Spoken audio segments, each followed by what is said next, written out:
Radio Pakistan Khairpur FM 101 اپنے سننے والوں سے مخاطب ہے۔ یوم تکبیر کے حوالے سے محمود حسین کا لکھا ہوا خصوصی فیچر پیش کیا جاتا ہے، تصور پاکستان سے تکمیل دفاع پاکستان تک۔ یوم تکبیر، یوم تکبیر، یوم تکبیر، یوم تکبیر، یوم تکبیر، یوم تکبیر، یوم تکبیر، یوم تکبیر۔ یہ حقیقت ہے کہ قوموں کی زندگی میں بعض لمحات اتنے منفرد، اہم اور تاریخی ہوتے ہیں کہ ان لمحوں کی اہمیت اور حیثیت کا مقابلہ کئی صدیاں بھی مل کر نہیں کر سکتی۔ یہ منفرد اور قیمتی لمحات دراصل تاریخ کا وہ حساس موڑ ہوتے ہیں جہاں کوئی قوم اپنے لیے عزت و وقار اور غرور و تمکنت یا ذلت و رسوائی اور علاقائی اور محکومی میں سے کسی ایک راستے کا انتخاب کرتی ہے۔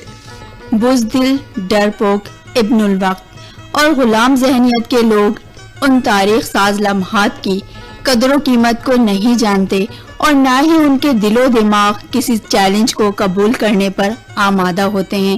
نتیجتاً ایسی قوم شاہراہ حیات پر دوسری اقوام سے پیچھے رہ جاتی ہیں، اور پھر ان اقوام کی زندگی میں ایک وقت ایسا بھی آتا ہے جب یہ قومیں ماضی کی گرد میں کھو کر اور قصہ پارینہ بن کر تاریخ کی بوسیدہ کتابوں کا حصہ بن جاتی ہیں۔ لیکن اس کے برعکس جرت مند اور بہادر لوگ تاریخ کے ان نازک لمحات میں ہوش مندی اور دور اندیشی سے کام لیتے ہوئے اپنے تاریخی فیصلے کرتے ہیں جو قومی وقار اور تحفظ کے لیے لازم و ملزوم ہوتے ہیں۔ وطن عزیز کی آزادی کا جو خواب برسوں پہلے ڈاکٹر علامہ اقبال نے دیکھا تھا، اس کی تعبیر ہمیں آزاد مملکت پاکستان کی صورت میں 14 اگست 1947 کو نصیب ہوئی۔ 14 اگست 1947 کو یوم آزادی کے بعد 28 مئی 1998 کا دن اور سہپہر کا وقت پاکستان کی تاریخ کا وہ تاریخ ساز لمحہ ہے جس کے احساس تغافر نے پوری قوم کا اور عالم اسلام کے مسلمانوں کا سر فخر اور خوشی و انبساط سے ہمیشہ ہمیشہ کے لیے بلند کر دیا۔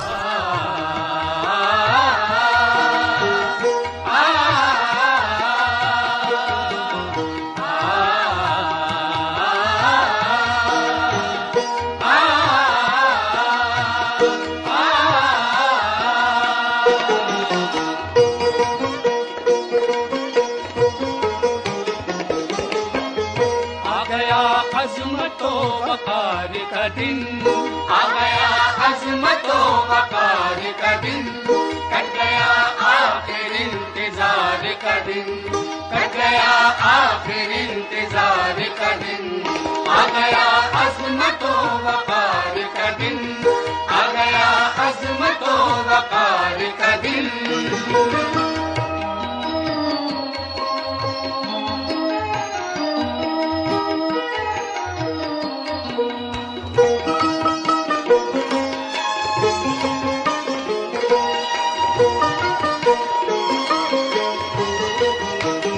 آج کے روز وہ گلاب کھلا، آج کے روز وہ گلاب کھلا، صبح دم جیسے آفتاب کھلا، رنگ کا نور تھا نکھار کا دن، رنگ کا نور کا نکھار کا دن آ گیا، عظمت و وقار کا دن۔ 28 مئی یوم تکبیر پاکستان کی تاریخ کا وہ یادگار دن ہے جب پاکستان نے بلوچستان کے مقام چاغی کے پہاڑی سلسلے راس کو میں زیر زمین 6 ایٹمی دھماکے کر کے عالم اسلام کی پہلی اور دنیا کی 7ویں ایٹمی قوت ہونے کا اعزاز حاصل کر لیا، اور 11 مئی 1998 کو یوکران میں 3 اور 13 مئی 1998 کو 2 ایٹمی دھماکوں کے بھارتی ایٹمی ایڈوینچر کا دندان شکن جواب دے کر جنوب مشرق ایشیا میں ہندوستان توسیع پسندانہ عزائم اور خطے میں جوہری بالادستی کے بھارتی منصوبے کو خاک میں ملا دیا۔ ڈاکٹر عبدالقدیر خان کی زیر نگرانی 1976 میں پاکستان کے سائنسدانوں نے کہوٹا لیبارٹری میں یورینیم کی افزودگی کا کام شروع کر دیا اور 1982 تک پاکستانی سائنسدان 90% یورینیم افزودگی کی صلاحیت حاصل کرنے میں کامیاب ہو چکے تھے۔ اور پھر بالآخر وہ دن بھی آیا جب قومی اور ملی جذبے سے سرشار ڈاکٹر عبدالقدیر خان اور ان کی پوری ٹیم کی انتھک محنت نے 28 مئی 1998 کو بھارت کے 5 ایٹمی دھماکوں کے جواب میں 6 کامیاب ایٹمی دھماکے کر کے نہ صرف وطنی عزیز کو ناقابل تسخیر قلعہ بنا دیا بلکہ قوم اور مسلح افواج کے مورال کو بھی آسمان کی بلندیوں پر پہنچا دیا اور پوری قوم کے اعصاب سے ہندوستان کی ایٹمی طاقت کے خوف کو ہمیشہ ہمیشہ کے لیے ختم کر دیا۔ ڈاکٹر عبدالقدیر خان، ڈاکٹر سمر مبارک مند اور ان کی ٹیم کے اس عظیم کارنامے کی بدولت آج 28 مئی 1998 کا دن پاکستان کی تاریخ میں تحفظ نظریہ پاکستان اور تکمیل دفاع پاکستان کے حوالے سے یوم تکبیر کے نام سے پوری شان و شوکت کے ساتھ منایا جاتا ہے۔ آئیے اب ذرا نظر ڈالتے ہیں کہ ہمیں ایٹمی قوت بننے میں کن کن مراحل سے گزرنا پڑا اور کیا کیا مشکلات ہمارے راستے میں آئیں۔ 1974 میں جب ہندوستان نے ایٹمی دھماکوں کا فیصلہ کیا تو اس وقت پاکستان اس بات پر مجبور ہو گیا کہ وہ اپنے ایٹمی پروگرام کو تیزی سے فروغ دے۔ ایٹم بم بنا کر چلانا کوئی ایک دن کی بات نہیں، خاص طور پر جب یہ سارا کام نجی وسائل اور ذرائع سے کرنا مقصود ہو۔ دنیا کی کوئی بھی طاقت خواہ آپ کے کتنے ہی قریب ہو، کسی بھی قسم کے ایٹمی یا میزائل پروگرام میں آپ کا ساتھ نہیں دیتی، کیونکہ وہ NPT ایٹمی عدم پھیلاؤ اور NTCR جیسے معاہدوں کے ہاتھوں مجبور ہوتی ہے۔ 7 سال کی شب و روز محنت کے بعد مئی 1983 میں پاکستان نے اپنے ایٹم بم کا پہلا کولڈ ٹیسٹ کامیابی سے کر کے اس بات کو یقینی بنا دیا کہ پاکستان ایک ایٹمی طاقت ہے۔ ان 7 سالوں کے دوران یورینیم کی دریافت اور اس کی افزودگی، خاران اور چاغی میں ایٹمی ٹیسٹ سائنس کو مکمل کرنا اور ایٹم بم کو ڈیزائن کر کے بنانے کے وہ سارے مراحل ہیں جن میں سینکڑوں سائنسدانوں، انجینئرز اور ٹیکنیشینز کی محنت شامل ہے۔ یہ فیصلہ ہے کہ اپنی سلامتی کے لیے، یہ فیصلہ ہے کہ اپنی سلامتی کے لیے دفاع ملک کو مضبوط تر بنائیں گے۔ یہ فیصلہ ہے کہ اپنی سلامتی کے لیے دفاع ملک کو مضبوط تر بنائیں گے۔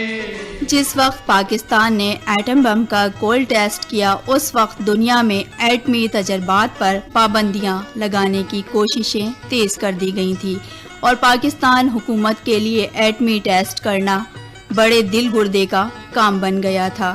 14 مئی 1998 کو defence committee of the cabinet کا اجلاس وزیر اعظم کی سربراہی میں ہوا۔ فیصلہ کیا گیا کہ پاکستان کو بھی ایٹمی دھماکے کرنے چاہیے۔ حد الوسع امریکہ کی کوشش تھی کہ پاکستان اپنے ایٹمی دھماکوں کے ارادے سے پیچھے ہٹ جائے۔ اس دوران امریکہ نے پاکستان کو ایٹمی تحفظ کی گارنٹی دینے کے علاوہ اربوں ڈالر اقتصادی امداد کے طور پر دینے کا لالچ بھی دیا۔ پاکستان کے تمام قرضے معاف کرنے کا بھی کہا۔ F-16 طیارے جو پاکستان کی ملکیت تھے مگر امریکہ نے روک رکھے تھے انہیں بھی پاکستان کو دینے کا یقین دلایا۔ مگر حکومت پاکستان نے اس بات کا خوب احساس کر لیا تھا کہ اگر وہ ایٹمی ٹیسٹ نہیں کرتا تو اسے دنیا میں کبھی بھی ایٹمی طاقت بننا نصیب نہیں ہوگا۔ نہ صرف یہ بلکہ ہمیشہ کے لیے بھارتی بالادستی پاکستان کو قبول کرنا پڑے گی۔ تمام تر نفرتوں کے باوجود پاکستانی قوم نے بارہا یہ ثابت کیا کہ وہ ایک باوقار اور غیرت مند قوم ہے اور کسی بھی طرح اپنے ہمسایہ ملک کی چودراہٹ قبول نہیں کر سکتے۔ لہٰذا حکومت کے ایٹمی دھماکے کرنے کے فیصلے کو پوری قوم نے بھرپور سپورٹ دی۔ 2 مئی 1998 کو اسپیشل پروازوں اور فوجی ہیلی کاپٹروں کے ذریعے ایٹمی ساز و سامان سمیت ٹیسٹ ٹیم چاغی خاران بلوچستان پہنچا دی گئی۔ ٹیسٹ ٹیم 140 کے لگ بھگ سائنسدانوں، انجینئرز اور ٹیکنیشینز پر مشتمل تھی۔ اس ٹیم کو 2 حصوں میں تقسیم کر کے چاغی اور خاران میں متعین کر دیا گیا۔ دونوں ٹیموں کی سربراہی ڈاکٹر سمر مبارک مند کر رہے تھے، جو ہیلی کاپٹرز کے ذریعے چاغی اور خاران میں کیے گئے کام کی بیک وقت نگرانی کر رہے تھے۔ 27 مئی 1998 کا دن انتہائی اہم تھا کہ اس دن ایٹم بم نصب کر کے سرنگوں کو بند کرنے کا کام مکمل ہونا تھا۔ یہ کام تقریباً دوپہر کے وقت پاکستانی معماروں نے مکمل کر لیا تھا۔ 28 مئی 1998 کو صبح سویرے ٹاسک ٹیم نے نماز فجر چاغی کے پہاڑ کے دامن میں ادا کی اور اللہ کے حضور ٹیسٹ کی کامیابی کے لیے خصوصی دعا کی۔ اس کے بعد غیر ضروری سامان اور عملہ سائٹ سے ہٹا لیا گیا اور اسے سائٹ سے ہٹا کر کوئٹہ روانہ کر دیا گیا۔ ایٹم بم چلانے والی ٹیم جو 10 سے 12 افراد پر مشتمل تھی، وہ ڈاکٹر سمر مبارک کی قیادت میں سائٹ سے 20 کلومیٹر دور منتقل ہو گئی۔ دوپہر کو 3:16 پر جبکہ پاکستانی فوج کے تمام جوان افسران جو سائٹ کی حفاظت کے لیے مامور تھے سائٹ سے روانہ کر دیے گئے۔ اور پھر اس کے ساتھ ہی نعرہ تکبیر، اللہ اکبر کا فلک شگاف نعرہ پورے ایمان کے ساتھ ٹیم نے بلند کیا اور ایٹمی دھماکہ کرنے کے لیے 20 کلومیٹر کے فاصلے سے ریموٹ کنٹرول کا بٹن دبا دیا۔ اور پھر چاغی کے پہاڑوں سے مٹی کا طوفان اٹھتا فوراً دیکھا گیا، کیونکہ نعرہ تکبیر کی فضا چاغی کے پہاڑوں میں گونجنے کے صرف اور صرف 35 سیکنڈ کے بعد کمپیوٹر نے ایٹم بم چلا دیا تھا۔ اس تاریخ ساز موقع پر اس وقت کے وزیر اعظم جو اس تاریخ ساز کامیابی پر خوشی سے بار بار اللہ تعالیٰ کا شکر ادا کر رہے تھے۔ یوم تکبیر، یوم تکبیر، یوم تکبیر، یوم تکبیر، یوم تکبیر، یوم تکبیر، یوم تکبیر، یوم تکبیر۔ کامیاب ایٹمی دھماکوں سے پاکستان کو دنیا کی 7ویں اور عالم اسلام کی پہلی ایٹمی قوت بننے کا اعزاز حاصل ہو گیا، اور ایٹمی تجربات نے ملت اسلامیہ پر 5 صدیوں سے جاری جمود کو توڑ کر اسے خواب خرگوش سے بیدار کر دیا۔